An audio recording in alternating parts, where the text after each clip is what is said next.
Sono passate 36 ore e il nostro panetto è incredibile. L'acqua attivatrice che abbiamo preparato è stata formidabile.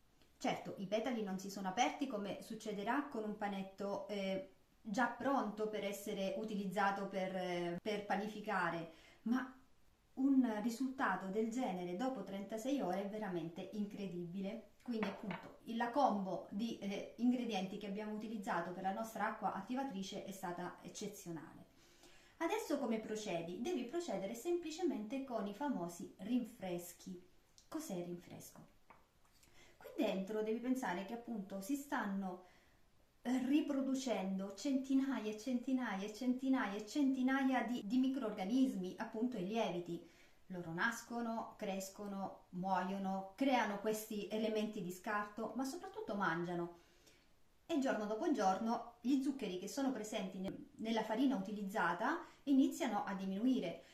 Tu dovrai garantire loro una costanza di nutrimento, per questo dovrai fare questi rinfreschi.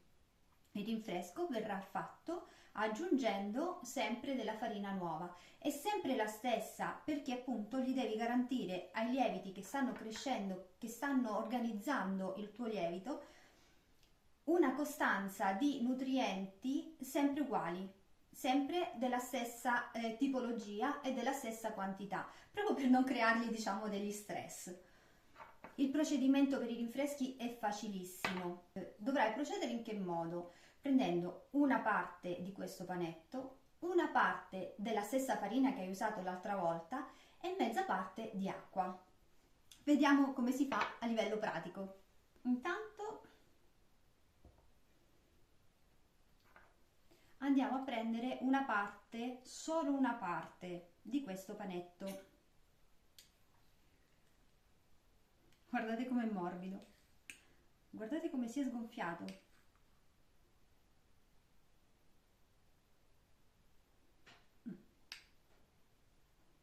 Vediamo un po' quanto ne ho preso.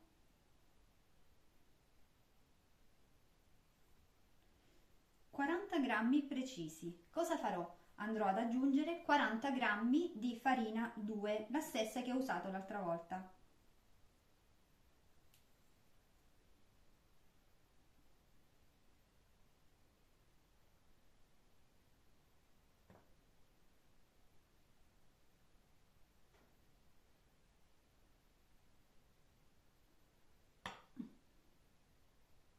Perfetto.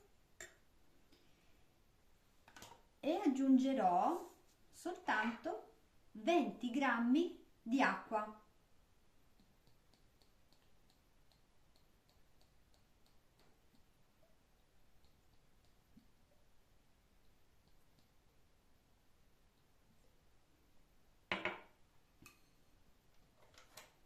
Ecco fatto.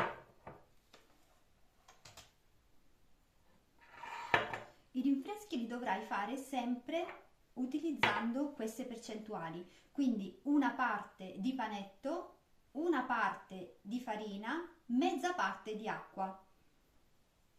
Impasterai.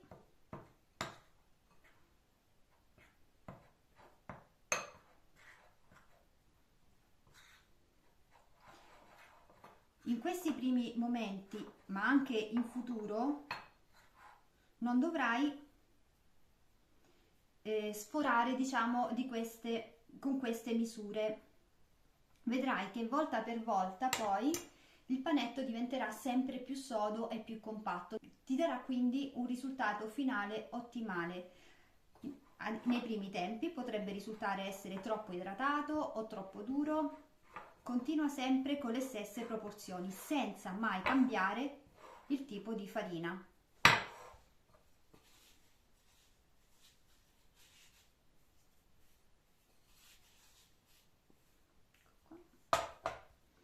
Ogni volta che fai il rinfresco però non devi utilizzare tutto il panetto, altrimenti ti ritroverai con una quantità enorme di lievito alla fine, perché ogni volta tu dovrai aumentare la quantità. Quindi lo so, dispiace, ma almeno una metà, una parte tu dovrai eliminarla. Quando poi il lievito sarà pronto, e ti dirò poi quando, quella parte in più che tu dovresti buttare viene chiamata esubero, e con l'esubero tu puoi utilizzarlo per fare dei prodotti sempre da forno, ma molto facili, che non necessitano di una particolare lievitazione, e, e che quindi puoi praticamente aspettare un paio di ore e infornare. Ottimi sono i cracker, i grissini. Dopo non butterai via mai il tuo lievito, nemmeno l'esubero.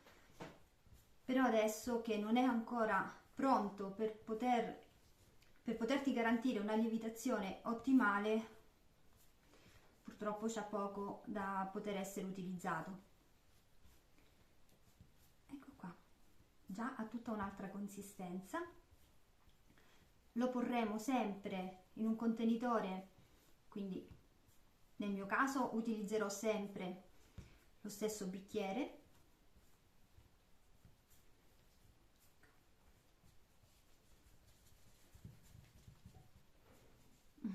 Ecco qua. Non devi oleare l'interno. Adesso questa coltura qua è molto sensibile, quindi deve semplicemente ottenere acqua non clorata e farina sempre dello stesso tipo. Allora, lo poniamo sempre come abbiamo fatto la volta precedente, faccio la croce e copro. Adesso devi aspettare che il lievito cresca o che i petali si aprano. Quando avrà avuto una buona lievitazione potrai procedere con il successivo rinfresco, sempre allo stesso modo. Prendi una parte, la stessa parte di farina e la metà in quantità di acqua, impasti e metti sempre nello stesso bicchiere senza mai oleare. Fai la croce e lasci lievitare, e così 1, 2, 3, 4 volte, tutte le volte che saranno necessarie affinché questo panetto riesca a lievitare in 2, massimo 3 ore. Quando riuscirà a lievitare perfettamente in 2-3 ore, puoi dire che il tuo lievito madre è nato e potrai utilizzarlo per la prima volta per qualsiasi tipo di panificazione, e insieme faremo una pizza. E ti dirò poi altri dettagli sui rinfreschi, soprattutto antecedenti a una panificazione particolare, che possa essere quello di cornetti, che possa essere quello di un pane con farine differenti. Però lo vedremo tutto alla prossima puntata, dove faremo una pizza. Ciao!